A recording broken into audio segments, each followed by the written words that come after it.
ভাই হাদিস শরীফে এসেছে জান্নাত তৈরি আছে, জাহান্নামও তৈরি আছে।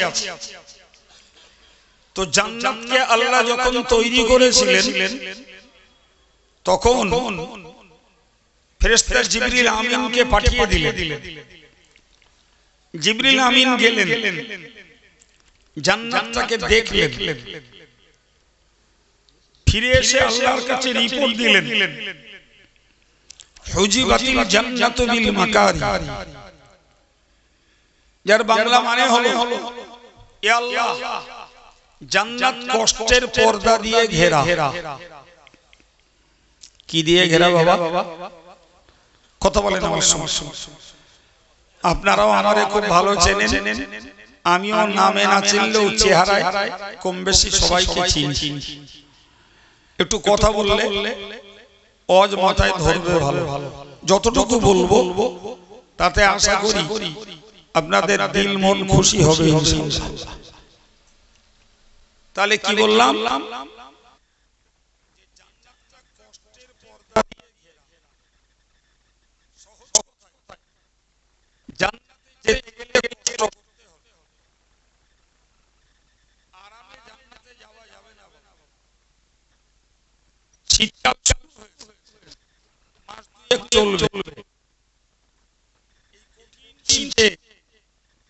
ঠান্ডা পানিতে উজু করে নামাজ পড়া লাগবে। জ্যৈষ্ঠ আষাঢ়ের যদি রোজা হয় 15 ঘন্টার ব্যবধানে ইফতার, সেহরি থেকে ইফতার পর্যন্ত 15 সাড়ে 15 ঘন্টার ব্যবধান, ঠিক কিনা বলেন? ওই কষ্ট করে খাটনি আছে দিনের বেলা, তারপরেও প্রচুর চাষিবাসী মানুষ, খেটে খাওয়া মানুষ হাড় ভাঙা পরিশ্রম করছেন সংসারের জন্য, আবার আল্লাহর সন্তুষ্টির জন্য রোজা ছাড়তে পারছেন। সুবহানাল্লাহ। এই কষ্ট করার জন্যই জান্নাত। ভাই টাকা রোজগার করতে কষ্ট হয়, কিছু মানুষ আছে ফকটে রোজগার করে, তাদের কথা আলাদা। কিন্তু যারা খেটে খুটে পয়সা রোজগার করে তাদের কষ্ট হয় বাবা। এই কষ্ট উপার্জিত অর্থ থেকে আল্লাহর সন্তুষ্টির জন্য যাকাত দিতে হয়। 40 টাকায় 1 টাকা, শতকরা 2.5 টাকা, হাজারে 25 টাকা, 1 লাখে 2,500 টাকা যাকাত দেওয়া লাগবে। অথচ ঘাম ঝরিয়েছেন আপনি, রক্ত পানি করেছেন আপনি, আর সেই আপনার অর্থে রয়েছে গরিবের জন্য হক। আল্লাহ বলেছেন অফি আমওয়ালিহিম হাক্কুল লিসাইলি ওয়াল মাহরুম, ধনীর সম্পদে গরিব এবং বঞ্চিত ব্যক্তিদের জন্য হক রয়েছে। সুবহানাল্লাহ। সেই হক মেটাতেই আপনার কষ্ট উপার্জিত অর্থ, আমার কষ্ট উপার্জিত অর্থ আমরা যাকাত আদায় করি। এটা একটা সাইড। আর একটা সাইড হলো একজন বদকার মানুষ, তার মধ্যেও নফস আছে, আর একজন নেককার মানুষ, তার মধ্যেও নফস আছে না বাবা? নফসের সাধারণ চরিত্র হলো ইন্নান নাফসা লাআম্মারাতুন বিসসু। আল্লাহ বলেছেন নফসের সাধারণ চরিত্র হলো মন্দ কাজের, পাপ কাজের আদেশ করা। তাহলে নফস সব সময় উৎসাহিত করে অন্যায় কাজের দিকে, গুনার দিকে, সুদের দিকে, মদের দিকে, জেনা ব্যভিচারের দিকে, গানের দিকে, তাসের দিকে, জুয়ার দিকে, খেলার দিকে, চিত্ত বিনোদনের দিকে নফস মানুষকে উৎসাহিত করে। সেই নফসের অন্যায় আবদারের কাছে একদল ছেলেরা একদল মেয়েরা হেরে যায়, যে নফস যা বলে সেটা করে। উল্টো দিকে আল্লাহর দিনদার বান্দা যারা, নেককার বান্দা বান্দি যারা, এদের ভিতরেও নফস রয়েছে, তাদেরও নফস যথারীতি ওই অন্যায়ের দিকে উৎসাহিত করে, অন্যায়ের দিকে আহ্বান করে। তারা নফসের সঙ্গে মোকাবেলা করে এই খোলা মেলা জগতে, নগ্ন পৃথিবীতে তারা অন্যায় থেকে নিজেরা বেঁচে থাকে। ওই পাপ আচরণ থেকে খোলা জগতে, নগ্ন জগতে বেঁচে থাকাটাও বড় কষ্ট। কষ্ট কথা বলে। একদল লোক সুখ খেয়ে ধনী হচ্ছে, আর একদল গরিব দিনদার মানুষ খেটে খেটে খেটে খেটে জীবন কালি করে সংসার চালাচ্ছে। একজন এলআইসির এজেন্ট, তিনি অনেক কমিশন পেয়ে অনেক ধনী হয়েছে। পাশের বাড়িটা একজন দিনদার ইমানদার আল্লাহওয়ালার বাড়ি। সে বেচারা মজদুরি খেটে সংসারটাকে চালাচ্ছে। এরও নফস আছে, এই ইচ্ছা করলে এলআইসি করতে পারত, এও ইচ্ছা করলে সুদ খেতে পারত, এও ইচ্ছা করলে অনলাইনে কিংবা অফলাইনে লটারি কেটে 1 কোটি টাকার অফার পেয়ে যেতে পারত একদিন। কিন্তু একে বাধা দিয়েছে ইসলাম, একে বাধা দিয়েছে শরিয়াত, একে বাধা দিয়েছে আল্লাহ আল্লাহ রাসূলের নিষেধাজ্ঞা। ফলে তার নফসের চাহিদা আছে এতপরি, তিনি নফসের অন্যায় আবদারের কাছে মাথা নত করেন না। জোরে বলেন সুবহানাল্লাহ। এটাই হলো জান্নাতের প্রার্থী মানুষদের জন্য কষ্ট। ঠিক না ভুল? সম্মানিত ভাইরা আমার, পরক্ষণে আমার আল্লাহ নবী বলেছেন, হযরত জিবরিল আমিনকে আল্লাহ পাঠালেন, যাও না জিবরিল,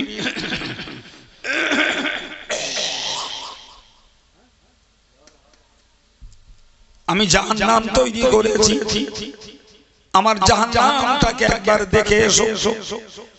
জিবরিল আমিন জাহান্নামটাকে দেখে এলেন, আল্লাহকে রিপোর্ট দিলেন, উজিবাতিন নারু বিশাহওয়াত, আল্লাহ জাহান্নাম ইচ্ছার পর্দা দিয়ে ঘেরা। তার মানে ইচ্ছা করলেই জাহান্নামে যাওয়া যাবে।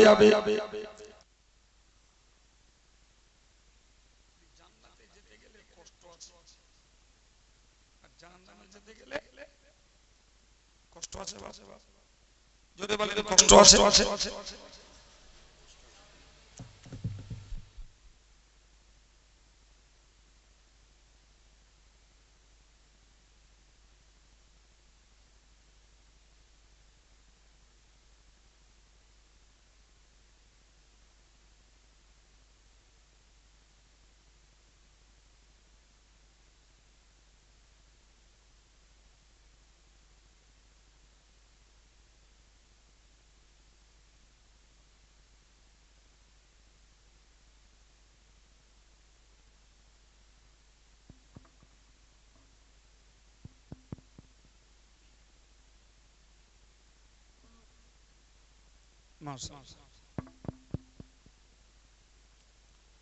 সম্মানিত ভাই,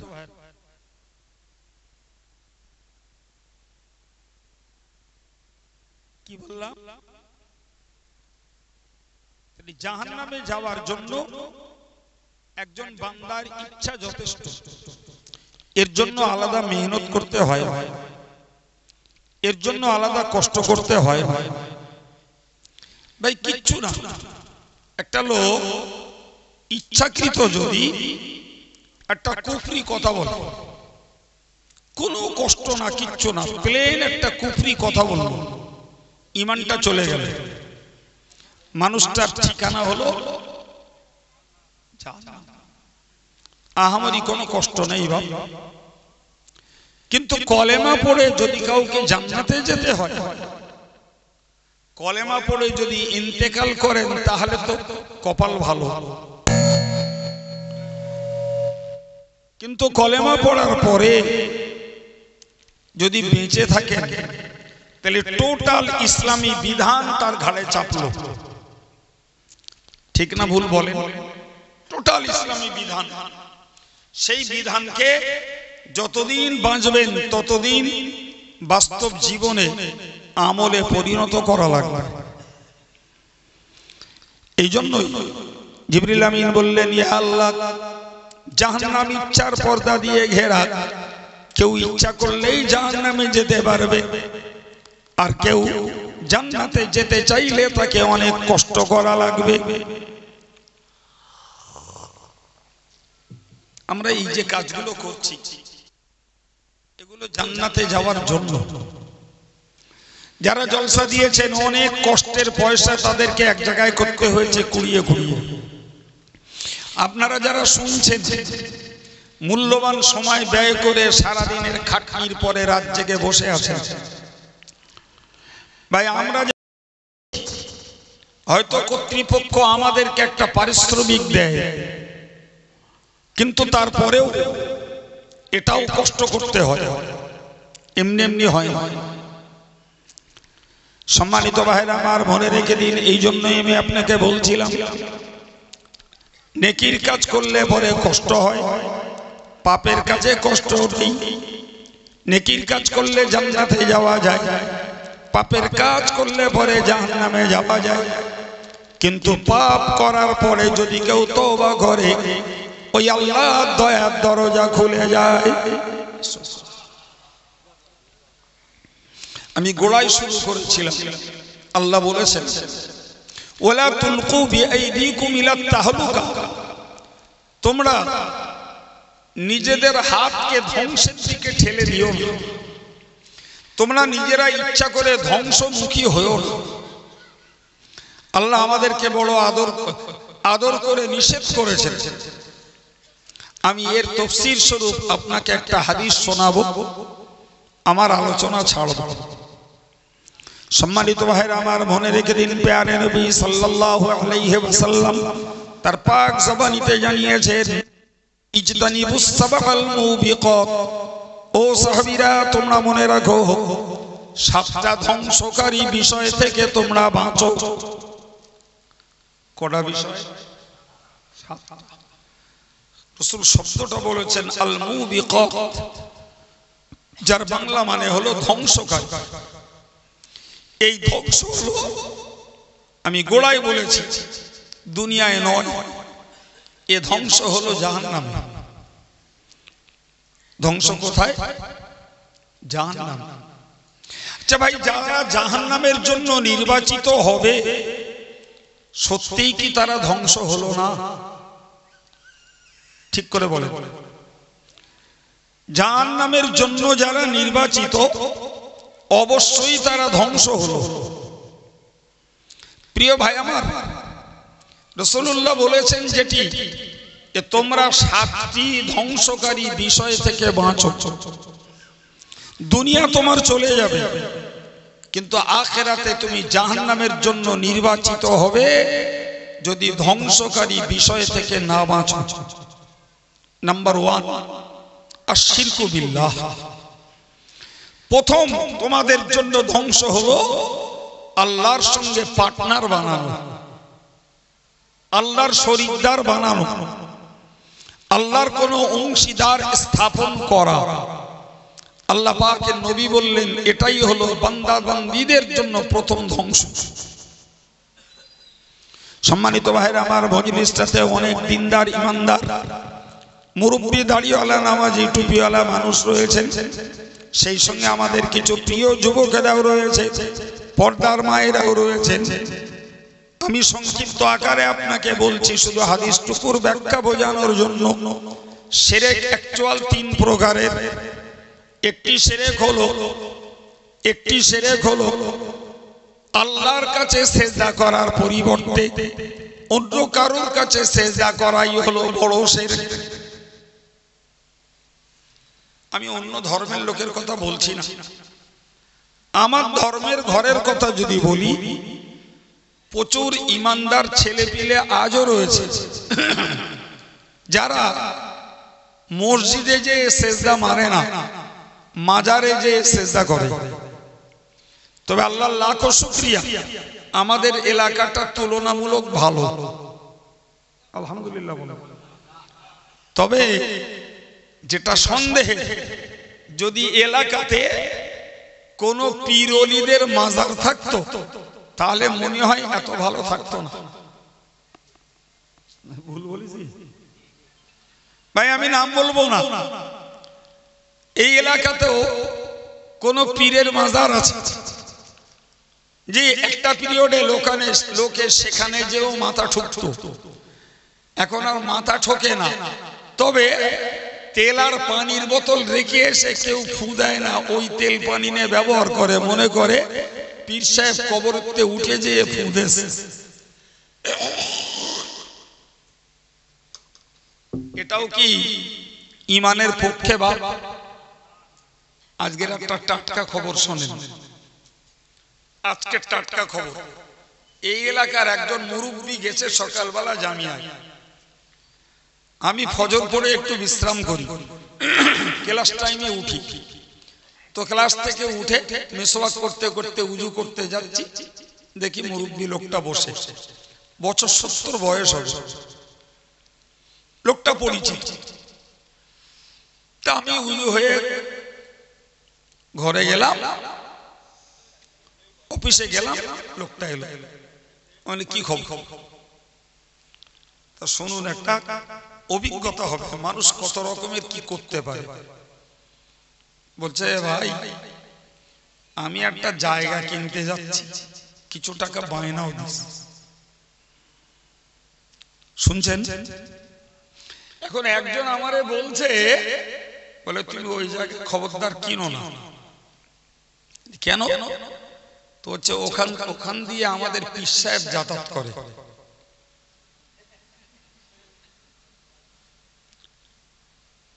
আমি বললাম কোন পীর সাহেব? তো আমি যে পীরের কথা বললাম, যার কবরে তেল আর পানি রেখে ব্যবহার করে, ওই পীর সাহেবের নাম বললাম। আমি লোকটারে বললাম যে আসলে ওই জমিটা আপনার নীতি দেবে না, তাই ওইটি নেবে, তাই ওই ধান্দা করেছে। আর যদি সত্যি বিশ্বাস করে যে পীর কবর থেকে উঠে এই পথে যাতায়াত করে, তাহলে সারা দুনিয়া পড়ে রয়েছে, সে যাতায়াত করার আর কিচ্ছু পায় না, কোন জায়গায় ওই জমিটা দিয়ে যায়। কি সর্বনাশ বলুন। আচ্ছা, এরকম যদি বিশ্বাস হয়, এই বিশ্বাসটা কি ভালো বলে মনে হয়? সম্মানিত ভাইরা আমার, আমি কথা বাড়াবো না, সংক্ষিপ্ত কথাই বলছি। আল্লাহর কাছে সেজদা করার পরিবর্তে অন্য কারোর কাছে সেজদা করার মানে হলো বড় ধরনের শিরক করা। 2 নম্বরের কথা হলো, শিরকের দ্বিতীয় ভাগ হলো এটাই যে আল্লাহর সন্তুষ্টি ব্যতীত অন্য কারোর সন্তুষ্টিতে আল্লাহর ইবাদত করা। আমি নামাজ পড়ছি অন্যকে সন্তুষ্ট করার জন্য, দান করছি অন্যের কাছে নাম কিনবার জন্য, আমি রোজা রাখছি লোকে কি বলবে এই ভয়ে ভয়ে। এরকম লোক আছে না নাই? ওটাও শিরক। তুমি ইবাদত করো কার জন্য? একমাত্র আল্লাহকে খুশি করার জন্য। তুমি জলসা করো আল্লাহকে খুশি করার জন্য। তুমি জলসা দাও আল্লাহকে খুশি করার জন্য। 10 টাকার 10,000 টাকা তুমি দান করো আল্লাহকে সন্তুষ্ট করার জন্য। কেউ তোমার নামে জিন্দাবাদ দিক আর নাই দিক, তুমি এক কথাই বোঝো যে আমি আল্লাহকে খুশি করার জন্য দান করেছি, আল্লাহ খুশি হলেই আমার দান সার্থক। সুবহানাল্লাহ। সম্মানিত ভাইরা আমার, মনে রেখে দিন 3 নম্বরের কথা হলো রিয়া। হাদিস শরীফে এসেছে, আর রিয়া ওয়া শিরকুল খাফি। রিয়া হলো, রিয়ার বাংলা মানে হলো লোক দেখানো। রিয়ার বাংলা মানে লোক দেখানো। তো হাদিস পাকে এসেছে, যারা লোক দেখানো ইবাদত আমল করে এরা গোপন শিরক করলো। এটা গোপন শিরক। তুমি আল্লাহকে সন্তুষ্ট করার জন্য করনি বাবা, তুমি মানুষের কাছে ভালো হওয়ার জন্য, মানুষের কাছে যশ খ্যাতির জন্য, মানুষের কাছে নাম কিনবার জন্য তুমি ইবাদত আমল দান ধন করছো। আল্লাহর কাছে তুমি কিছু চাইতে পারবে না, আল্লাহ তোমাকে কিছু দেবে না। তুমি যাদেরকে খুশি করার জন্য করেছো তাদের কাছ থেকে তোমার পাওনা গন্ডা মজুরি চেয়ে নাও, কেউ দেবে? আমি নামাজ পড়ি, তো আমার নামাজের পুরস্কার আমার স্নেহভাজন মৌলানা আজিজুল দেবে। আপনি নামাজ পড়েন তো আপনার মজুরি কি আপনার গ্রামের মেম্বার সাহেব দেবে? না বাবা, দেবেন তো আল্লাহ। মজুরি যার কাছ থেকে নিতে হবে সন্তুষ্ট তাকে করতে হবে। সুবহানাল্লাহ বলো। পৃথিবীর কেউ যখন আমার মজুরি দেবে না, আমি কাউকে সন্তুষ্ট করে ধর্মের কাজ করতে রাজি নই। এই পোক্তা শিক্ষা এই মজলিস থেকে আজকে নিয়ে বাড়ি যেতে হবে। কারণ আমার রাসূল বলেছেন, যদি তুমি শিরক করো তাহলে তুমি ধ্বংসকারী কাজ করলে। আমরা ভাইরা আমার আল্লাহর কোরআন বলেছে, লাইন আশরাকতা লা ইয়াহবাতান্না আমালুক। ও নবী, যদি তুমি শিরক করো, আমি আল্লাহর সঙ্গে যদি কাউকে পার্টনার বানাও, তাহলে তুমি মনে রাখো তোমার আমলগুলোকে তুমি ধ্বংস করে ফেললে। প্রিয় ভাইরা আমার, যিনি যে বয়সে শিরক করুন, ভাই হন মা বোন হন, যেই শিরক করবে তার পিছনের জীবনে যত নেকির কাজ থাকবে সমস্ত নেকিগুলো এক মুহূর্তে ধ্বংস হয়ে যাবে। এই জন্যই নবী বলেছেন আমাদেরকে ভালোবেসে, লা তুশরিক বিল্লাহি ওয়া ইন কুতিলতা ওয়া হুররিকতা। তোমরা শিরক করো না, আল্লাহর সঙ্গে অংশী স্থাপন করো না, আল্লাহর পাশে কাউকে পার্টনার বানিও না। নিশ্চিত করে মনে রাখো, পার্টনার বানানোর জন্য যদি তোমাকে কেউ হত্যা করতে চায়, তুই বল আল্লাহ একাধিক, নালে তোরে হত্যা করব। তুই বল আল্লাহ অনেকজন, নালে তোকে জ্বালিয়ে পুড়িয়ে ছাই বানিয়ে দেবো। নবী বললেন, তুমি হত্যা হতে চাও, তুমি আগুনে পুড়তে রাজি হও, তবে আল্লাহর সঙ্গে কাউকে শরীক করতে যেও না। ভাই তাকিদটা হালকা পাতলা না কড়া? যেখানে আগুনে পুড়তে হবে শিরক করা যাবে না। সম্মানিত ভাইরা, ফেরাউনের বাড়ির পরিচারিকা ছিল মাস্তাতা নামীয় একজন মহিলা। সে ফেরাউনের বাড়ি ঝিগিরি করত। আর সেই মহিলা ঈমান আনলো হযরত নবী মুসা আলাইহিস সালামের উপরে। সুবহানাল্লাহ বলবেন না ভাই? মুসলমানের ঘরে বসে ঈমানের কলমা পড়া বড্ড সহজ, কিন্তু ফেরাউন তো শুধু খোদার দুশমন না, নিজেই খোদার দাবিদার। তার বেতন খেয়ে তার বাড়িতে ঝিগিরি করে হযরত মুসার প্রতি ঈমান আনার ব্যাপারটা অনেক অনেক কঠিন কাজ। বিষয়টা যখন ফেরাউনের কর্ণগোচর হলো, ফেরাউন তাকে নরমালে অনেকভাবে বলল যে তুমি মুসার খোদাকে খোদা বলা বাদ দিয়ে আমারে খোদা বলো। নাউজুবিল্লাহ বলো। আচ্ছা, ফেরাউন আল্লাহর সৃষ্টি না বাবা? তাহলে ফেরাউনের খোদা বললে শিরক করা হবে না? হবে না? শিরক করা হবে। সম্মানিত ভাইরা আমার, মাস্তাদা বলল, কোন অংশেই আমি আমার আল্লাহর প্রতি বিশ্বাসকে হারাবো না।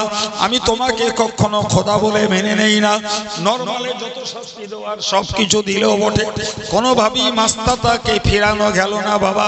শেষ অবধি একটা গরম কড়াতে তেল ঢেলে দিয়ে ওই তেল ফোটানো হলো। মাস্তাদাকে তার কোলের দুটো ছোট ছোট বাচ্চা তাদের সহ তেলের কড়াইয়ের সামনে ধরা হলো। এই মাস্তাতা এখনো তুই বল আমি ফেরাউন তোর খোদা? বলল, কোশ্চিন কালেও বলবো না। যদি তুই না বলিস, বিনিময়ে তোকে এবং তোর বাচ্চাদেরকে এই গরম কড়াইতে ফেলে দেবো। মাস্তাতা বলল, তাতেও আমার কোনো পরোয়া নেই। সুবহানাল্লাহ বলেন। থোড়া ঈমান নিয়ে গুড়গুড় করার কাজ। মুসলমান পাড়ায় বসে কলেমা পড়ে ধর্ম করে মনে করছে তালুক লাট করেছি। আমাদের মতন এই লোকগুলোর ওরকম পরিস্থিতি এলে হাজারে ছয় না, হাজারে না, লাখেও একটা ঈমান বাঁচাতে পারবো কিনা সন্দেহ আছে।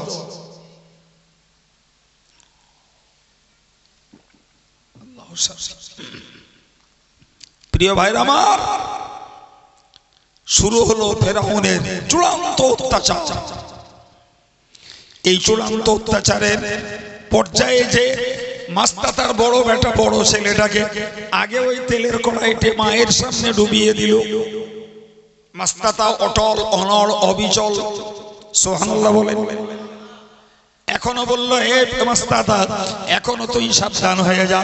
এখনো যদি মুসার খোদার প্রতি ঈমান ত্যাগ করে আমি ফেরাউনকে যদি খোদা বলে মেনে নিস তোর ছাড় আছে, নাহলে তোর ছাড় নাই। বললো, আমি কোনো পরোয়া করি না।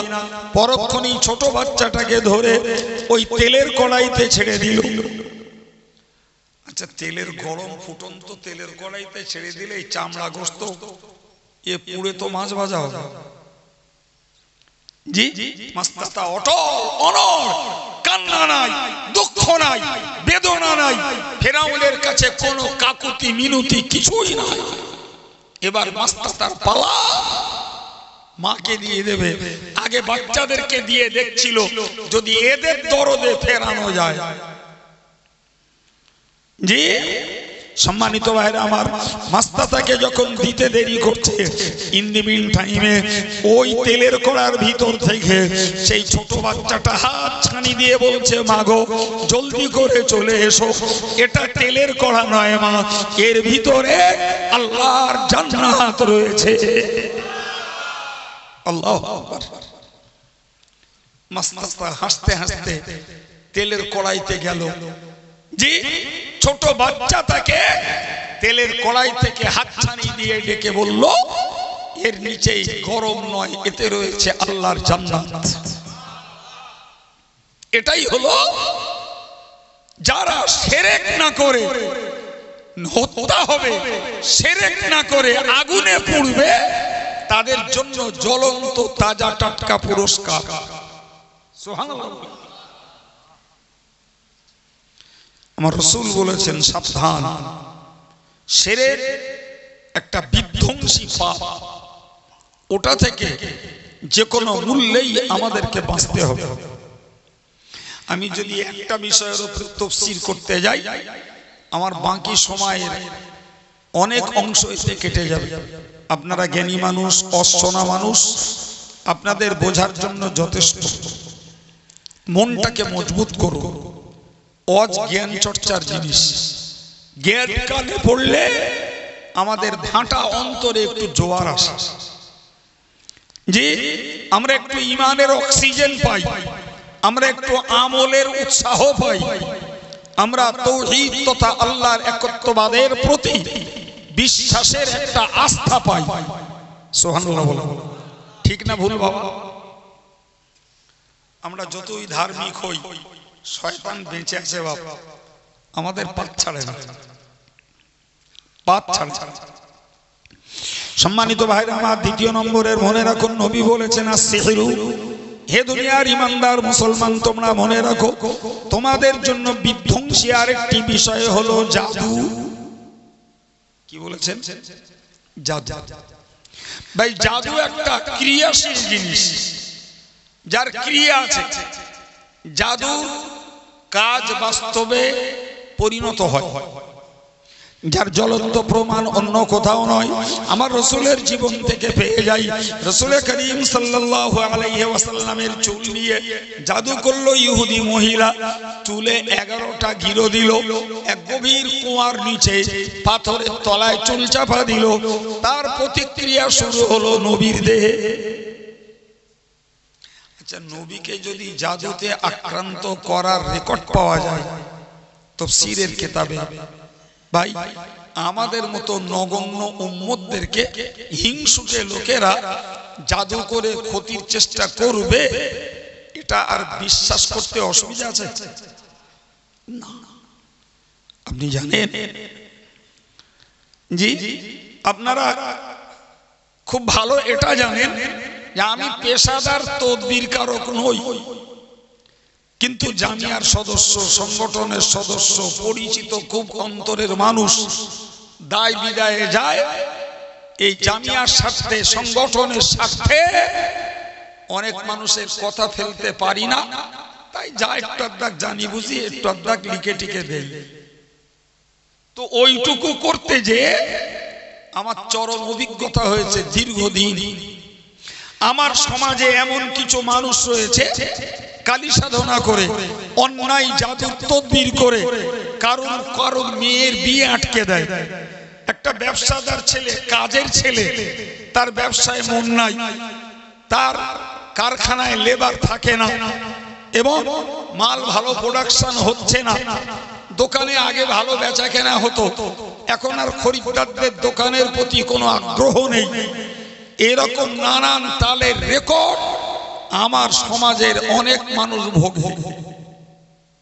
কথা বলে একদম রিয়েলি বলছি, রিয়েলি বলছি। আপনি কি ভাবছেন এনারা স্বামী স্ত্রী সুখে কাটাচ্ছে? আমার কলজে ফুটছে। এদের স্বামী স্ত্রীর মাঝে অশান্তি বিচ্ছেদ ঘটানোর জন্য জাদু সংক্রান্ত তদবির করলাম, সুখের সংসারে আগুন লেগে গেল। বিশ্বাস হয়? আমি এগুলো পড় খেয়ে খেয়ে বলছি, আমি জানতাম না। আমার বক্তব্য, নবীকে যদি জাদু করে দুর্বল করা যায়, নবীকে যদি জাদু করে শরীরকে শুকাইয়ে দেওয়া যায়, নবীকে যদি জাদু করে রুগ্ন করানো যায়, এমনকি জাদুতে আক্রান্ত হয়ে নবী 6 মাস শয্যাশায়ী। আল্লাহু আকবার। সম্মানিত ভাইরা আমার, মুরব্বীরা, হে প্রিয় যুবকেরা, বাবা একটু মনে রাখার দরকার, একটু মনে রাখার দরকার। ভাই আমার, এই জাদুর প্রতিক্রিয়াতে যদি নবীর উপরে এই প্রভাব পড়ে, তাহলে কোনো হিংসুটে ব্যক্তি সে যদি জাদু করে, তাহলে আমাদের উপরে তার প্রভাব পড়াই স্বাভাবিক। এই যে নবীর নামে এগুলো করা হয়েছে, কেউ জানে না, জানে না, জানে না। আমার আল্লাহ পাক জানেন কিনা? তো জানে তো 3-4 জন বলতেছেন কেন? বলতে পয়সা খরচা হচ্ছে, আল্লাহ জানে না বাবা? তাহলে তো আল্লাহ পাক সত্য প্রাথমিক অবস্থাতেই নবীকে জানিয়ে দিতে পারতেন, কিন্তু 6 মাস ভোগালেন। এমনকি জানেন, হাদিস শরীফে এসেছে রাসূল ওই জাদুতে আক্রান্ত হয়ে এমন মতিভ্রম ঘটছিল যে একটা কাজ করে নবী বলতেন আমি করিনি। ইস, নবীর জন্য এটা মানানসই। একটা কাজ করেননি, না করে বলতেন করেছি। সাহাবারা হতবাক হয়ে গেল। সুদীর্ঘ 6 মাস পরে আমার আল্লাহ পাক কোরআন শরীফের 2টো সূরা নাজিল করলেন।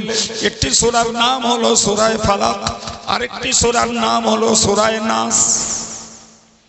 এই দুটি সূরাকে হাদিসের ভাষায় এক কথায় বলা হয় মুআউযাতাইন, যার বাংলা অর্থ হলো এই দুটি সূরার দ্বারাতে আল্লাহ পাকের কাছে আশ্রয় কামনা করা যায়। জোরে বলুন। সূরা ফালাকে রয়েছে 5টা আয়াত, সূরা নাসে রয়েছে 6টা আয়াত। 6 আর 5 11। এই 11টা আয়াত সম্বলিত দুটি সূরা নাজিল করলেন। একটা করে আয়াত পড়া হলো নবীর নামে চুলে ঘিরে দেওয়া জাদু, একটা করে আয়াত পড়ে ফুঁক মারলো আর জাদু খুলে গেল। আমার নবী সুস্থ হতে শুরু করলেন। নবী বললেন, তোমরা এই আমলটাকে করো, 5 ওয়াক্ত নামাজ পড়ে একবার করে সূরা ফালাক আর একবার করে নাস পড়ো। প্রচুর নামাজি আছেন বাবা, মায়েরাও আছেন। সূরা ফালাক নাস অনেকের মুখস্থ আছে। قل أعوذ برب الفلق من شر ما خلق ومن شر غاسق إذا وقب ومن شر النفاثات في العقد ومن شر حاسد إذا حسد بسم الله الرحمن الرحيم قل أعوذ برب الناس ملك الناس إله الناس من شر الوسواس الخناس الذي يوسوس في صدور الناس من الجنة والناس। 5 ওয়াক্ত নামাজ পড়ে একবার করে পড়ুন, গায়ে একটা ফুঁক মারুন। ফজরের নামাজের বাদে আর মাগরিবের নামাজের বাদে আর রাত্রে শোয়ার সময় 3 বার করে পড়ুন, হাতে ফুঁক দেন। এই হাতটা সামনের অংশ একদম মুখ থেকে পা পর্যন্ত মলে ফেলবেন। আমার আল্লাহ নবী বলেছেন এই আমল যারা করে রাখবে এদেরকে কোনো জাদু ক্রিয়া করতে পারবে না। জোরে বলুন। জাদুর সমস্ত ক্রিয়া থেকে ওই মানুষগুলো হেফাজত হয়ে যাবে। আপনি যদি প্রশ্ন করেন যে রাসূলুল্লাহ তাহলে জাদু হলো কেন, কি জি রাসূলুল্লাহর জাদু হয়েছিল বলেই আমার আল্লাহ ওই সূরা দুটো নাজিল করলেন। তারপরেই তো জাদু না হওয়ার আমল রাসূল শিখিয়ে দিলেন। সুতরাং নিজেরাও শিখি, নিজেদের বাচ্চাগুলোরে প্রচুর পরিমাণে জেনে ধরে। প্রচুর পরিমাণে বাচ্চারা কষ্ট পায়, খায় না, গোশ মাছ শুকতে পারে না, দিন দিন রোগা হয়ে যাচ্ছে। এরাম রেকর্ড 1000টা বাড়ি খুঁজলি 900টা পাওয়া যাবে। বিশ্বাস হয় আমার কথা? আমি তো তদবির করা লোক না, তা আমার কাছে যা লোক ভিড় জমায়, আমি যদি হাদিস পড়ানো তাফসীর পড়ানো বাদ দে, সংগঠন করা বাদ দে, ফতোয়া দেওয়া বাদ দে, শুধু তদবির করি লাইন পড়ে যাবে, আর কিচ্ছু করার সময় পাবে না। তাহলে মানুষগুলো ভোগে বলেই তো যায়। কথা বলে শেখান বাবা, শিখিয়ে দেন, নিজেরা শিখুন, বাচ্চাগুলোকে শিখিয়ে দেন। জি খাওয়া একসাথ ভুলে যাক, এই দুটো সূরা পড়ে নিজেদের গায়ে ফুঁক দিতে, আর সকাল সন্ধ্যা রাত্রে শোয়ার সময় 3 বার করে পড়ে হাতে ফুঁক দিয়ে গায়ে একবার বলে নিতে, যেন ভুল না হয়। শয়তানের চক্র, জাদুর চক্র, কালী সাধনার মন্ত্রতন্ত্র কিচ্ছু আর অ্যাকশন করবে না, সব ফিরে চলে যাবে। সুবহানাল্লাহ। সঙ্গে বলবো জি আমার যতটুকু অভিজ্ঞতায় বলছি ভাই, যদি অমুসলিমরা এ কাজ মুসলমানের জন্য করত তবুও বিবেকের কাছে একটু কৈফিয়ত দেওয়া যেত, ওরা অমুসলিম, ওরা শত্রু, ওরা করতে পারে। কিন্তু আমার অভিজ্ঞতায় শতকরা যদি একটা অমুসলিম আর একটা মুসলমানের এগেনস্টে কোন স্বার্থে এই জাতীয় তাবিজ কবচ তদবির জাদু করে, তাহলে শতকরা 100টা যদি এরকম জাদু হয়, 99টা মুসলমানের বিরুদ্ধে করে। এমনকি শাশুড়ি বৌমার বিরুদ্ধে করে। এই রেকর্ডও আমার কাছে আছে। নিজের ছেলে নিজের বৌমা সুখে শান্তিতে কাটাচ্ছে, জি ওতেও সহ্য হয় না। বিশ্বাস হয়? একই পরিবারের ভাই ভাই, এক যা আর এক যার বিরুদ্ধে তদবির করে আনে। তুমি হিংসা করছো, তুমি হিংসা করছো। তুমি জানো আল্লাহ পাক কোরআন শরীফে বলেছেন, নাহনু কসামনা বাইনাহুম মাঈশাতাহুম ফিল হায়াতিদ দুনিয়া। আমার আল্লাহ পাক বলেছেন, ও বান্দা বান্দি তোরা সঙ্গে বান্দা বান্দি, তোদের জীবন ধারণ, তোদের রুটি রুজি, তোদের টাকা পয়সা, তোদের বাড়ি ঘর, তোদের পোশাক পরিচ্ছদ, তোদের সুখ দুঃখ, সবকিছু বরাদ্দ হয় আমি আল্লাহর কাছে, ভাগ বাটোয়ারা আর বন্টন করি আমি। কেডা করে? জোরে বলেন। আমার স্নেহভাজন আজিজুল প্রচুর মহব্বত করে আমার, তো ও দেখি খুব সুখে কাটাচ্ছে। তা আমার যদি কলজে পড়ে, তাহলে হিংসা করছি কার সঙ্গে? কার সঙ্গে? আরে বাবা, হিংসা আজিজুলের সঙ্গে করছি না, হিংসা করছি তো আল্লাহর ভাগের সঙ্গে। ঠিক কি না? কত নির্বোধ তুমি! তোমার ভাই যদি সুখে থাকে, তোমার একটা প্রতিবেশী যদি সুখে থাকে, তাহলে তোমার যদি কলিজায় দহন হয়, কলিজায় যদি জ্বলন হয়, তুমি মনে রাখো তুমি এটা আল্লাহর বিরুদ্ধে করছো।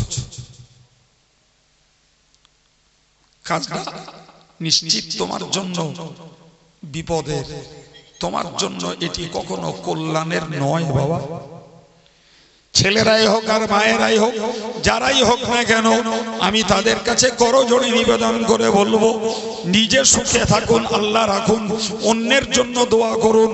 আল্লাহ আমার প্রতিবেশী, আমার ভাই, আমার মুসলিম সমাজের সকলকে আল্লাহ সুখে রাখুন।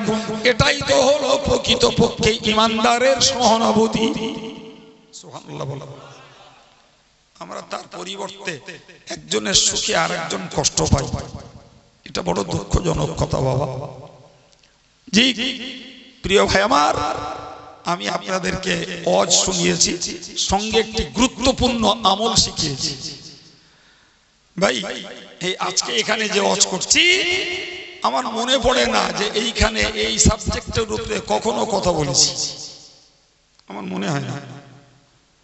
আপনাদের মনে আছে কি, শুনেছেন কোনোদিন?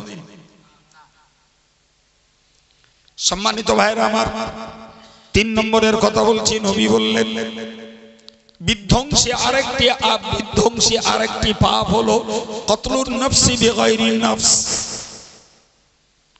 বিনা অন্যায়তে কোনো মানুষকে হত্যা করা। এই লোকটা বিধ্বংসী পাপের কাজ করলো, যে লোকটা বিনা অন্যায়তে কোনো মানুষকে হত্যা করেছে।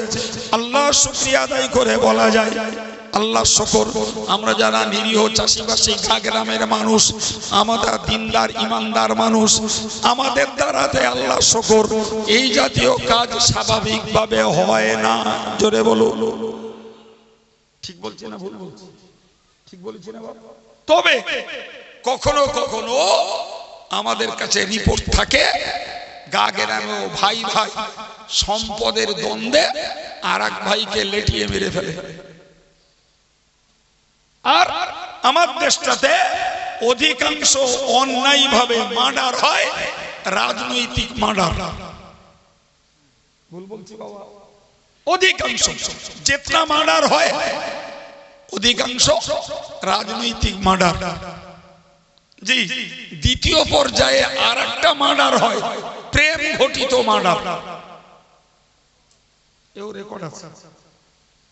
জি প্রিয় ভাইরা আমার, বাকি আমাদের মাঝে মার্ডারের রেকর্ড নেই, আলহামদুলিল্লাহ বলে, একটু জোরে বলে।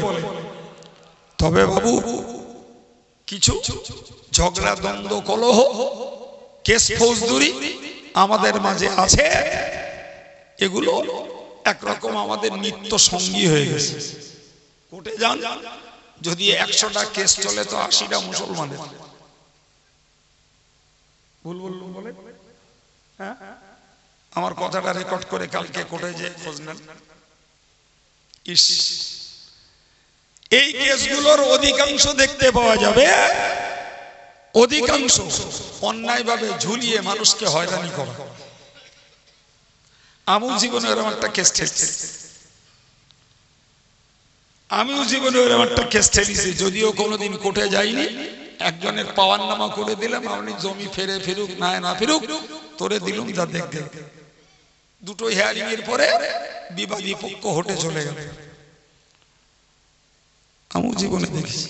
ওই যে মানুষটা আজকে সকালবেলা গেলাম বললাম না, হ্যাঁ, ওই লোকটা আমাকে আসছে দোয়া চাইলো শেষ বেলায়। বললে হুজুর, বললে ভাই একটু দোয়া করেন, আমি নিজের জায়গায় নিজে ঘর করছি, তা আমার পয়সা করি জোগাড় করে ঘরে লেগেছি, হয়তো মাস তারিখ লাগতো, 2 বছর হয়ে গেছে, এখনো আমি ঘরের ছাদ দিতে পারি না। তো বলছি কেন? তো বলছে আমার ভাই আমার বিরুদ্ধে কেস করেছে, ওই জমিতে জমি পাবে বলে। 2টো কেসে হেরে গেছে, আজকে আবার একটা কেস আছে, একটু দোয়া কর। ছাদ বন্ধ করে ফেলতে গেছে। এরকম রেকর্ড মুসলমান সমাজে কম আছে মনে হচ্ছে। তুমি মার্ডার করছো না কিন্তু হয়রানি করছো, তুমি মার্ডার করছো না মানুষকে পেরেশানিতে ফেলে দিচ্ছ, তুমি মার্ডার করছো না মানুষের জীবন যাত্রায় তুমি বাম্পার সৃষ্টি করছো। ছাড়ো বাবা এগুলো ছাড়ো, সরল প্রাণে জীবন যাপন করো, শান্তিতে থাকতে পারবে। নিজে শান্তি পেলে পরকে শান্তির কথা ভাবা যাবে। তুমি এটা মনে করো না যে তুমি কাউকে দৌড় করাবে, কাউকে ছুট করাবে। জানো তো কাউকে তাড়া করলে নিজেরও হাঁপাতি হয়। অজ্ঞানের কথা বললাম, পরে তাড়া করলি নিজেরও হাঁপাতি হয়। তাহলে তুমি লোকের তাড়া করো না, তোমারও হাঁপ লাগবে না। জি, আমার দেশে আপনি জানেন, কথার পৃষ্ঠে বলছি ভাই, কিতনা পরিমাণ সংসারের অশান্তির কেস ঝুলছে কোর্টে, তার ইয়াত্তা নেই। প্রচুর পরিমাণ কেস ঝুলছে। কত বড় বোকা এরা, কত বড় বোকা। অধিকাংশ ক্ষেত্রে আমার কাছে যা ফতোয়ার রেকর্ড আছে, অধিকাংশ ক্ষেত্রে মেয়েদের বক্তব্য ও স্বামীর ঘর আর করবো না। বাপকে বলে দিল, ভাইকে বলে দিল, যদি ওই সংসারে আমাকে পাঠাস তাহলে আমার মরা লাশ দেখতে পাবি।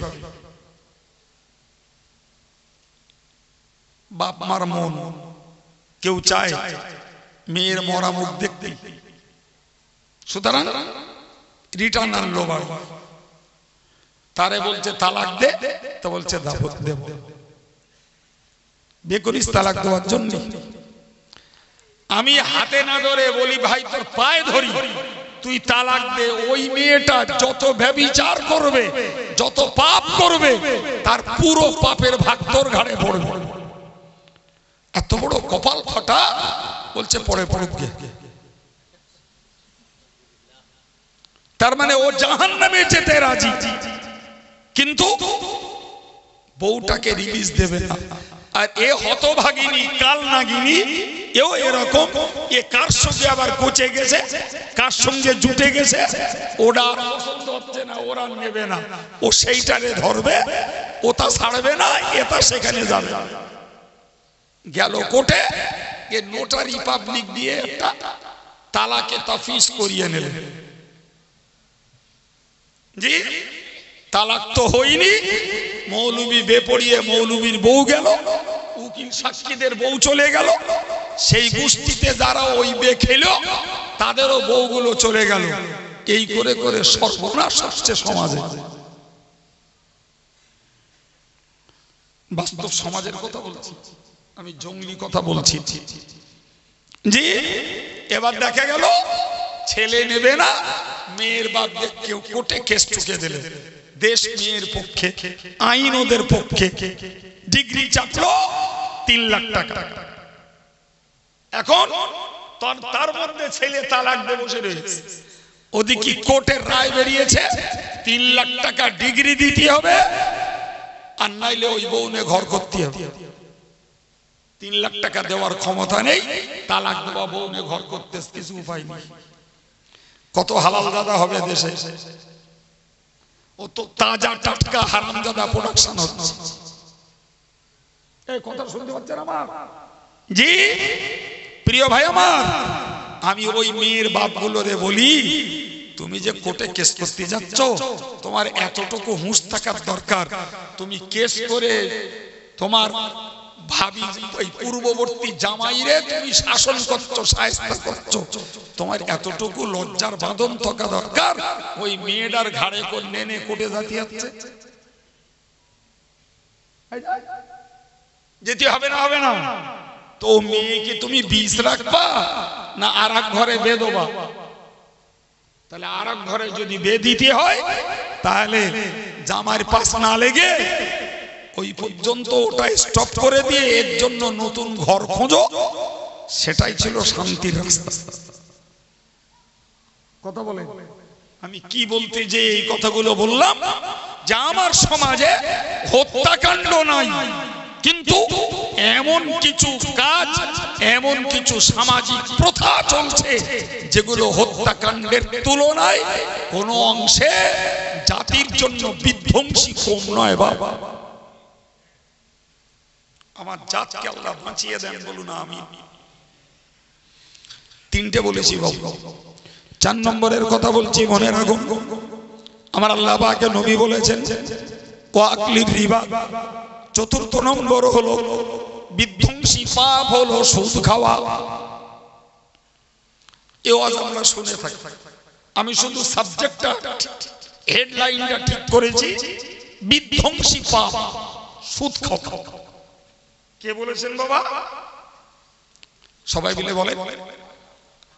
আল্লাহ সরাসরি বলেননি, আল্লাহ বলিয়েছেন, তবে সরাসরি বলেছেন নবী যে সুদ খাওয়া বিধ্বংসী পাপ। সম্মানিত ভাইরা আমার, মুফতিতে একটি বই পড়তে হয়, যে বইটির নাম হলো আল আসবাহ ওয়ান নাযাইর। যাতে একটা থিওরি লেখা রয়েছে, আর রিবা আখযুহু ওয়া ইতাউহু হারামুন, যার বাংলা অর্থ হলো সুদ দেওয়া এবং নেওয়া দুটোই হারাম।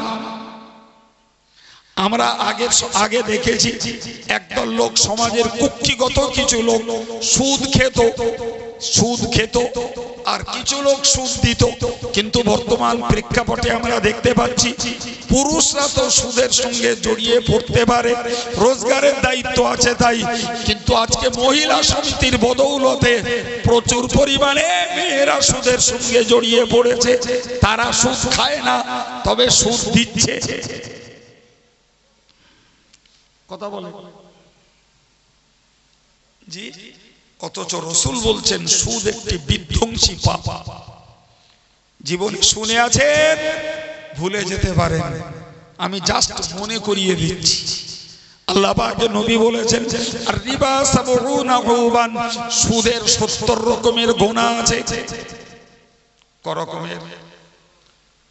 আমার নবী বলেছেন আইসারুহা ইয়ানকিহার রাজুলু উম্মাহু, সবথেকে নিম্নমানের গোনাটা হলো, নিচু স্তরের গোনাটা হলো নিজের গর্ভধারিণী মায়ের সঙ্গে ব্যভিচার করা। কি বলবেন বাবা? তো এরকম করে পালা করে করে বলবেন? সব ইমানদারদের তো বলা উচিত যে এই রকম পাপ থেকে আল্লাহ আমাদের বাঁচিয়ে দেন। সবাই মিলে বলুন নাউজুবিল্লাহ। নাউজুবিল্লাহ মানেই হলো আল্লাহ আমরা সবাই তোমার কাছে ওই পাপ থেকে আশ্রয় চাচ্ছি।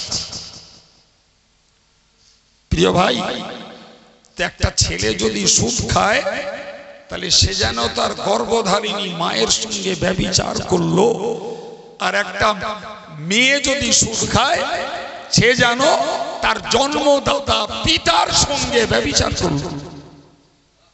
সমাজের মাটিতে কথাটা শুনতেও ঘৃণা লাগে, কিন্তু আমার নবী বলেছেন। ফলে রাসূলুল্লাহর আরবি ভার্সন আমার বাঙালি ভাই মায়েদেরকে যদি বোঝাতে হয়, তাহলে বাংলায় বলাই লাগবে। জি, রাসূল বললেন এটা একটি বিধ্বংসী পাপ। বাঁচো, ব্যাখ্যা আর দেবো না, জ্ঞানীর জন্য ইশারা যথেষ্ট। অনুরোধ করব শাক ডাল খাওয়া ভালো, সুদের পয়সায় মাছ ভাত খাওয়ার তুলনায়। খোলার চালে বাস করা, টিনের চালে, অ্যাসবেস্টারের চালে বাস করা ভালো সুদি লোন নিয়ে ঘরের ছাদাটার তুলনায়। জি ভাই, মুড়ির দোকান, চিপসের দোকান করে খাওয়া ভালো 5 লাখ টাকা 10 লাখ টাকা লোন নিয়ে বড় ব্যবসা করার তুলনায়। অন্যরা করুক না, কি হয়েছে? করুক না, নন মুসলিমরা করুক, সুদি কারবার ইহুদিরা করুক, খ্রিস্টানরা করুক, ভারতবর্ষের কাফের আর মুশরিকরা করুক, তারা তো জাহান্নামের স্পেশাল গেস্ট, তারা জাহান্নামের একদম খাস মেহমান। আমরা তো জাহান্নামের মেহমান হওয়ার জন্য কলেমা পড়িনি, আমরা জাহান্নামের মেহমান হওয়ার জন্য ধর্ম করি না, আমরা জাহান্নামের অতিথি হওয়ার জন্য দান করি না, নামাজ পড়ি না, টুপি পরি না, দাড়ি রাখি না। আমরা তো যত কিঞ্চিত যাই করি ধর্মের নামে, সেটা তো জাহান্নাম থেকে বেঁচে জান্নাতে যাওয়ার জন্য। তাহলে ওদের সুখ, ওদের সমৃদ্ধি, ওদের ব্যবসার ডেভেলপ, এসব দেখে আমার লাভ কি? লাভ আমারে কোন একজন শিক্ষিত ব্যবসায়ী লোক আমারে বলছে, বলে হুজুর এরকম ফতোয়া যদি দেন, তাহলে মুসলমানরা তো দরিদ্রই থেকে যাবে, এরা আর ধনী হতে পারবে না। মানে সে ওই কাজ করে আর কি। আমার কাছে এসে ঘুরিয়ে ফিরিয়ে একটু জায়েজ করাবে, বুঝতে পারেন? তার প্রথম বক্তব্য হলো আমরা তার এই মানুষের কাছ থেকে সুদ নিচ্ছি না, আর মানুষকেও সুদ দিচ্ছি না, সরকারি ব্যাংক থেকে সুদ নিচ্ছি, এই লোন নিচ্ছি, তাতে যা সুদ হচ্ছে তাই দিচ্ছি। জি, তো ওর মাথায় কে ঢুকিয়েছে যে মানুষের কাছ থেকে সুদ খাওয়া ওইটা হারাম, আর মানুষের সুদ দেওয়া ওইটা হারাম। ব্যাপারটা বোঝা গেছে? ভাই তুমি বড় বিজনেসম্যান, বা ভাই আমি ব্যবসা করিনি আর বুঝিও, তোমার একটা কথা আমি মাথায় ঢুকিয়ে দিই, একটু মনে রাখো। তুমি জানো বাপ, জি একটা লোক ব্যাংকের থেকে 100 টাকা যদি লোন নেয়, তো 100 টাকা লোনে তাকে 27 টাকা সুদ দিতে হয়। 15 টাকা ব্যাংকে আর 12 টাকা দিতে হয় তার এই মালের কষ্টের উপরে। তাহলে একটা জিনিসের দাম যদি হয় 73 টাকা, খরিদ্দারটাকে যে কিনতে হচ্ছে 100 টাকায়, ওর সঙ্গে প্লাস 27, 100। তার মানে হলো সামনে ব্যাংক, সামনে সরকার, আর ভিতর থেকে এই সুদের টাকা আদায় করা হচ্ছে দেশের কোটি কোটি জনগণের কাছ থেকে। তার টাকায় তোমার দোকানের গেটআপ, তার টাকায় তোমার দোকানের ডেভেলপ, তার টাকায় তোমার দোকানের লাইটিং। মাল বিক্রি করছো, খরিদ্দার কিনতে বাধ্য, তার কাছ থেকে টাকা নিয়ে তুমি ব্যাংক কোম্পানি, ব্যাংকে টাকা দিচ্ছ, ওদিকে সরকারকে টাকা দিচ্ছ। লোকটা থ হয়ে গেল, বললো হুজুর আপনি এটা যেটা বলেছেন ঠিক, বলে তাহলে কি হলো? তোমার মাথায় কে দিয়েছে যে মানসির কাছ থেকে সুদ খাচ্ছি না, ঘুরিয়ে তো সেই মানসির পকেট কাটা যাচ্ছে। সেই জামা কাপড় আমি কিনি, সেই খাবার আমি মুফতি সাহেব কিনি, আর একজন পীর সাহেব কেনে, আর একজন মৌলানা সাহেব কেনে, আর একজন হাজি সাহেব কেনে। এই জন্যই 1500 বছর আগে নবী বলেছেন এমন একটা জমানা আসবে যে জমানায় মানুষ সুদের ধুলো থেকে মানুষ বাঁচতে পারবে না। তবে যারা ইচ্ছাকৃত সুদ খায় না, মজবুরান অনন্য উপায়ে বাঁচার পরিস্থিতি নেই, ফলে তারা গোনার হাত থেকে বেঁচে যাবে। তা না হলে বিশ্বাস করুন, বর্তমান এত পরিমাণ সুদী কারবার চলছে, ভাই পীর সাহেব, মৌলানা, মুফতি, হাফেজ সাহেব, হাজি সাহেব কেউ জাহান্নামের আগুন থেকে বাঁচতে পারত না। শুধু ওইটুকু ছাড় দিয়েছেন, সুদের হাওয়া, সুদের ধুলো তোমার গায়ে লাগবে, কিন্তু তোমার গোনা হবে না, যেহেতু তুমি ইচ্ছা করে খাচ্ছ না আর ইচ্ছা করে দিচ্ছ না। কিছু বুঝতে পারছেন আমার কথা? জি, যেতনা জিনিস এই জামা কাপড় গুলো পরে আছি, সব কোম্পানিকে সুদের টাকা নিয়ে তাই কিনেছি আমরা। আপনি একলা নন, আপনাকে একলা বলিনি, আমরাও। জাতি বিধ্বংসী হচ্ছে না, হয় না? জি, 1000 টাকার একটা মাল কিনবেন, 270 টাকা সুদে যাবে, এর উপরে তার লাভ আছে। সম্মানিত ভাইরা আমার, আমি অঙ্গ বাড়বো না, কথা শেষ করার দিকে চলে যাব। তবে 7টা যেহেতু বলেছি, 7টা না বললে আপনাদের মন ঘুরবে নাকি? বন্ধু শেষ করে দেবো, ওই 3টে বলে ফেলি, বলে একটু একটু করে বলি। 5ম নম্বর হলো নবী বলেছেন ওয়াকলু মালিল ইয়াতীম। তোমাদের জন্য বিধ্বংসী আর একটা পাপ হলো এতিমের মাল আত্মসাৎ করা, এতিমের মাল ভক্ষণ করা, এতিমকে বঞ্চিত করে, এতিমকে কোণঠাসা করে এতিমের মালকে নেওয়া, এটা এতিমের মাল খাওয়া। কোরআন শরীফে আল্লাহ বলেছেন ইন্নাল্লাযীনা ইয়াকুলুনা আমওয়ালাল ইয়াতামা যুলমান ইন্নামা ইয়াকুলুনা ফি বুতুনিহিম নার। যারা এতিমের মাল ভক্ষণ করে, হুজুর বলেছেন ইয়াকুলুনা ফি বুতুনিহিম নার, ও যেন ওর পেটে আগুন খেলো। কি খেলো? আল্লাহর কোরআন বলছে ও পেটে আগুন খেলো। এই আগুন খাওয়ার ব্যাখ্যা পরের বাক্যেই রয়েছে, ওই লোকটাই যে এতিমের মাল আত্মসাৎ করেছে, এতিমকে বঞ্চিত করেছে, খুব শীঘ্রই ওই লোকটা জাহান্নামের উত্তপ্ত আগুনে প্রবেশ করবে। তাহলে আগুনে প্রবেশ করো মানে আগুন শুধু খেলো না, আগুন খেলো ওজন মাখলো,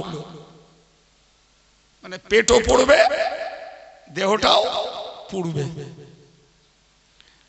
ভাই সত্যকারের কথা জি, এটাও আমার দু একটা জানা, অজানা কথা নয়।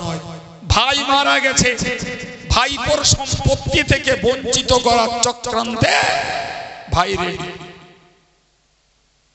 ওটা যে আমার ভাইপো, কি আমার একটা ভাইজি, কি আমার বিধবা ভাবি, তাদের চোখের পানি পড়লে মানুষ হিসাবে সবার আগে আমাকে দেখতে হবে, এতটুকু চিন্তা ভাবনাও ভাইয়ের নেই। ভাইপোকে ভিখারি বানানো তার ধান্দা। তুমি কি জানো এতটুকু? আল্লাহ পাকের নবী বলেছেন, মান আখাযা শিকরাম মিনাল আরদি সায়ুতাওয়াকুনা সাবউস সামাওয়াতি ওয়াল আরদি। তুমি অন্যায় ভাবে যদি কোনো ভাইয়ের, তোমার এতিমের কিংবা কোনো অন্য মানুষের 1 বিঘা জমি বেশি করে নাও, নবী 1 বিঘা জমির কথা বলেছেন। 1 বিঘা যদি তুমি জমি আত্মসাৎ করো, জবরদখল করো, এতিমের মালকে যদি বঞ্চিত করে তুমি তোমার পকেটস্থ করতে চাও, আমি নবী বলছি 1 বিঘা জমি দুনিয়াতে ভোগ করার বিনিময়ে 7 আসমান আর 7 জমিনের বোঝা তোমার ঘাড়ে চাপানো হবে। তো জমির অনেক দরকার, অনেক দরকার তো জমির। ফুবুর ফারাজ ফাঁকি দিলি, বোনের ফারাজ ফাঁকি দিলি, জি ভাই মরে গেছে ভাইপোরটা ফাঁকি দিলি, এই নিয়ে 7 জমিন তোর, 7 আসমান তোর, এই ঘাড়ে। 1.5 কুইন্টাল মাল বাবার মুরদিনী আমাদের, জি 7 আসমানের ভার। যে আসমান একটা লোহার, একটা তামার, একটা দস্তার, একটা পিতলের, একটা চুম্বকের, একটা সোনার, আর একটা রূপোর, 7 ধাতুর 7 আসমান। সুবহানাল্লাহ বলে। ও বোঝা বইবে কে? যাও দুনিয়ায় 1 বিঘা জমি দখল করো, লাঠির জোরে, গায়ের জোরে, তোমার 5টা লাঠি, তার মানে 5টা সান্ডালো ছেলে পাশের বাড়ি 2 হাত জায়গা দখল করে রেখেছো, তার লাঠি নেই, তার পক্ষে বলার কেউ নেই। জি কত বোঝা বইতে পারবে বইও? প্রিয় ভাইরা আমার, এতিমের মাল ভক্ষণ করা, পেটে আগুন ভরা। প্রসঙ্গত একটা মশলা আপনাদের বলে দিয়ে, জানেন তো এই মশলাটা আমরা বিরাট জেনে বসে আছি, না দেওয়ার ব্যাপার তো। সেটি হলো যে যদি দাদার আগে আব্বা মারা যায়, ছেলেগুলো মৌজা হয়ে যায়। এই হ্যাঁ না বলো, এটা জানে বলো সবাই, দিতে হবে না তো? ওই মশলাটা ভালো জিন্দিগি দিকে। জি আমি নিজে এরকম দাদার 2-1টার হাত জোড় করে বলেছি, আর আপনি বেঁচে আছেন, ওই 2টো ছেলে, একটা মেয়ে, আর ওই আপনার বিধবা বৌমা, আপনি আপনার হাত কেটে ওদের কিছু লিখে দেন, আপনার ছেলেদের কিছু বলেন। বলে হ্যাঁ হুজুর, ও অন্যায়টা আমি করব না। এতনা বড় দাজ্জাল, সেই জমি লিখে দিয়েছে, দে বউডার কলে ফেলে তার কাছ থেকে আবার লিখে নেছে। আচ্ছা কোন নম্বর দাজ্জালে এইরকম বড় দাড়ি? ইস প্রিয় ভাই আমার, এ ভেবেছে এটাই, ও যখন মৌজা হয়ে গেছে, আরে বাবা মৌজা হওয়ার মানে হলো ও ফারাজি হিসাব অনুযায়ী সম্পত্তি পাবে না, এর নাম মৌজা। কিন্তু দাদার পক্ষে ওই বাপ হারা সন্তানগুলোকে, স্বামী হারা স্ত্রীর জন্য জমি লিখে দেওয়া এক পর্যায়ের অজেব। কপাল পোড়া হতভাগা ওই দাদাও বোঝে না, আর বাকি দুটো ছেলে ওরে বুঝতেও দেয় না। ওরা ওদিকে ওঁত পেতে হাঁকরের মতন বসে আছে। ভাই যখন মরে গেছে, বাপের সম্পত্তি আমরা দুই ভাই পাবো, একটা ভাগ বেশি পাবো, অর্থাৎ একটা ভাগ দুজন ভাগ করে নেব। অথচ ফারাজি হিসাব অনুযায়ী সম্পত্তি পাবে না। কিন্তু দাদা যদি হাত কেটে ফারাজি সম্পত্তি যদি পেত 1 বিঘা, দাদা বলল আমার সম্পত্তি আমি ওদের নামে লিখে দেবো 1.5 বিঘা, বাকি ছেলেদের কিচ্ছু করার নাই, শরীয়তের অনুমতি আছে। কথা বুঝতে পারছেন না? কিন্তু এমন কপাল পোড়া বাপ মনে করে ওরা তো মরে গেছে, ও তো আর মানে হামলা ঝামলা করতে পারবে না, এরা ঝামেলা করবে, এর গাতে দেয়। ও বৌমা আর নাতিপুতি ওরা যেভাবে সেভাবে চালাবেন, ভিক্ষে টিকে করে চলবেন। সাবধান হও, সাবধান হয়ে যাও, মরণ আছে, সাবধান হয়ে যাও। এ সর্বনাশ যদি করা থাকে, অন্তত পক্ষে 7 আসমান আর জমিনের বোঝা ঘাড়ে এড়িয়ে জমিনের তলে তলিয়ে যাওয়ার আগে যার জিনিসটা তার দিয়ে দেয়, না বাপ ভুল করেছি, অন্যায় করেছি, কিছু খেয়ে ফেলেছি, তোর মাল এই নে বাবা মাফ করে দে, আর বাকিটা তুই নে। 6 নম্বরের কথা বলছি ভাইরা আমার, যে 6 নম্বরের কথা হলো অত্তাবাল্লি ইয়াউমাজ যাহাবি, বিধ্বংসী আরেকটি পাপ হলো যুদ্ধের ময়দান থেকে পিঠ ফিরিয়ে চলে আসা। প্রিয় ভাইরা আমার, শুকরিয়া আল্লাহর দরবারে যুদ্ধের মুখোমুখি আমাদের হতে হয়নি। হলি পালাবার সম্ভাবনা বেশি ছিল না, কি বলতেছে? যারগা মসজিদ মাদ্রাসার জন্য 200-500-1000 টাকা দান করতে গেলি কলজে কাঁপে, তারা ইসলামের জন্য কেড়িয়াউন্ডা কেটে দেবে, এটা সহজ মনে হচ্ছে?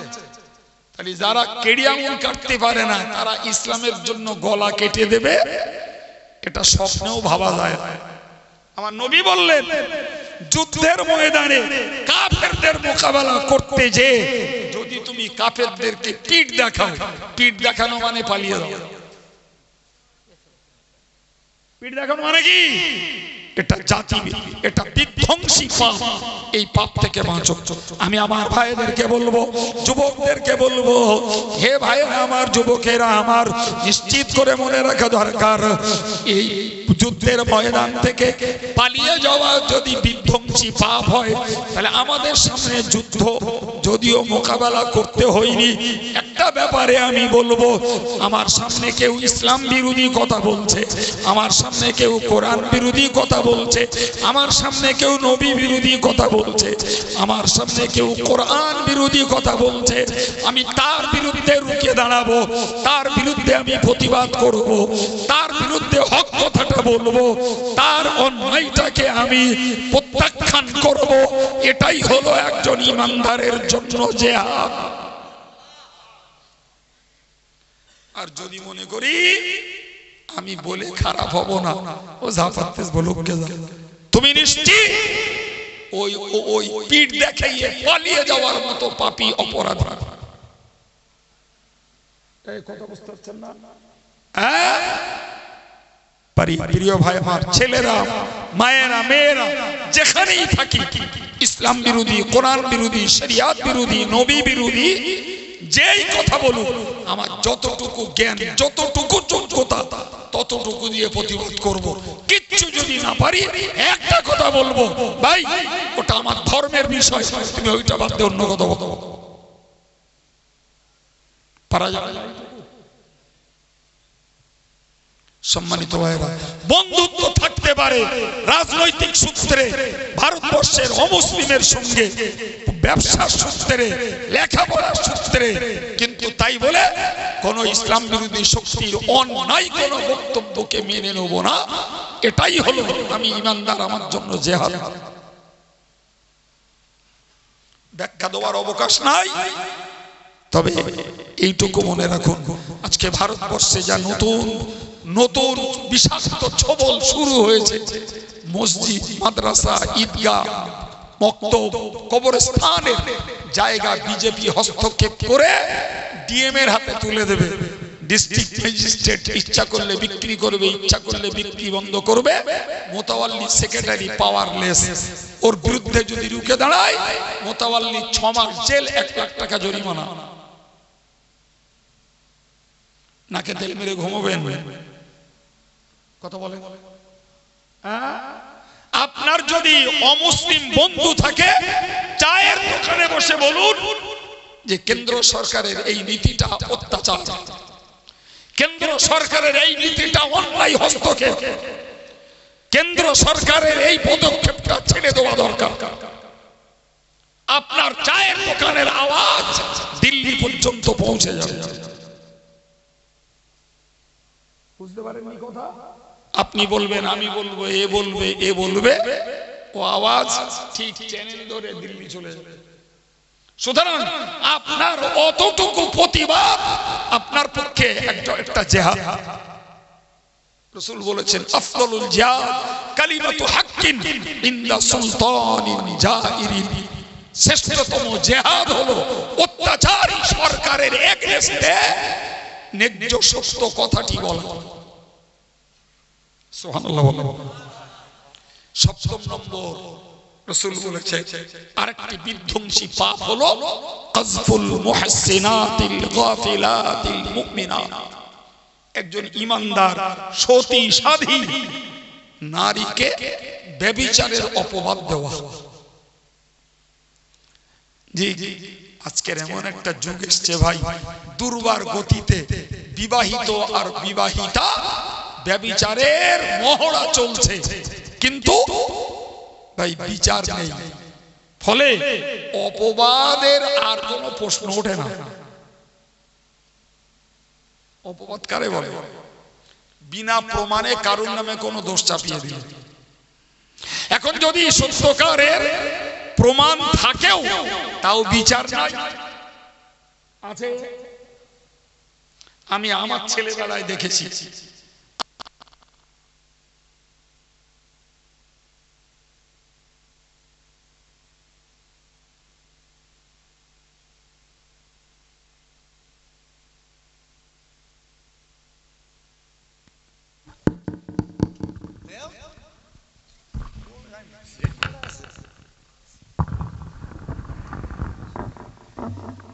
ভাইরা আমার, কি বলতেছিলাম? আমি আমার ছেলেবেলায় দেখেছি ওই জাতীয় অপরাধ করেছে, সমাজের লোকেরা ধরে মারধর করেছে, নেড়া করে দিয়েছে, মাথায় আলকাতরা লাগিয়ে দিয়েছে, টিন নিয়ে পিছনে বাজিয়েছে, সারা গ্রাম ঘুরিয়ে এনেছে। আমি দেখেছি। আজকের কে কার বিচার করে? কার বিচার কে করবে? জি, মনে হয় জানো সবাই বিচারক আর সবাই আসামি। অতএব কার বিচার আর কে করবে? যেগুলো ভালো আছে তারা নীরব ভদ্রতায় নীরবতার ভূমিকা পালন করেছে। কেটা বলে ঝগড়া বাঁধার জানে, কেটা বলে গাল শুনছে। ফলে সমাজে যতই ব্যভিচার চলুক, তারা হাইলাইটের কোনো জায়গাও নেই, বিচারের কোনো ক্ষেত্র নেই। ফলে আপনি যদি কারোর নামে অপবাদ দেন, তাই লজ্জা লজ্জা লজ্জা। আমার দেশের আইন তৈরি হয়েছে, একজনের বউ আর একজনের সঙ্গে চলে যাবে, আপনি তার বিরুদ্ধে থানায় কমপ্লেইন করতে পারবেন না। একজনের বউ আর একজনের সঙ্গে চলে যায়, কি খেলা করতে নাকি ব্যভিচার করে না? করে না? চিল্লে বলে আপনি কেস নিয়ে যাবেন, আপনার কেস নন অ্যাকসেপ্টেড, কেস গ্রহণযোগ্য হবে। এখন ও যদি বলে আমি পূর্বের স্বামী চাই না, এই নতুন যেটা ধরিছে এইটা চাই, বাস ওর পক্ষে রায় চলে আসবে। তুমি কাঁদতে কাঁদতে ছেলে মেয়ে নিয়ে বাড়ি চলে যাও। এর বাংলা, এর একেই বলে খবরের কাগজের ভাষায় পরকিয়া। কি বলে? পরকিয়া। আমার দেশে অনুমোদিত হয়ে গেছে।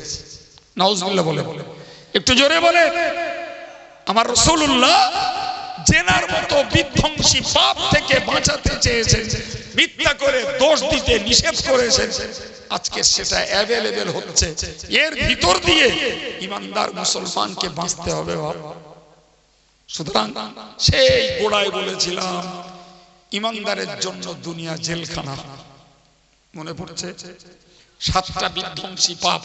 নাম্বার 1 শিরক, নাম্বার 2 জাদু, নাম্বার 3 অন্যায়ভাবে হত্যা, নাম্বার 4 সুদ খাওয়া, নাম্বার 3 এতিমের মাল খাওয়া, নাম্বার 6 যুদ্ধের ময়দান থেকে পালিয়ে চলে যাও, নাম্বার 7 সাধু সতী সাধী ইমানদার নারীর প্রতি ব্যভিচারের দোষ দেওয়া। 7টি বিধ্বংসী পাপ থেকে রাসূল সাবধান করেছেন উম্মতে মুসলিমা। আল্লাহ আমার মনে জুগিয়েছেন আজকের এই সুন্দর খালি খালি মজলিসটা আলোচনা শুরু করে মজলিসটা আপনাদের শুনবার আগ্রহ আর মহব্বত ভরিয়ে দিয়েছে। আমার ছেলেরা শুনেছে, ভাইরা শুনেছেন, মুরব্বীরা শুনেছেন, পর্দার মায়েরা শুনেছেন। যদি যার যেটা দরকার তিনি যদি সেটাকে কাজে লাগান, এদের এই সুন্দর পরিবেশ গড়া, আপনাদের মূল্যবান সময় কষ্ট করে ব্যয় করা, আমার মাথা ঘামিয়ে আমটি আমটি ঠান্ডাতেও ঘাম ঝরিয়ে এই খেদমত করার সার্থকতা হবে। আল্লাহ তৌফিক দিন, বলুন আমিন।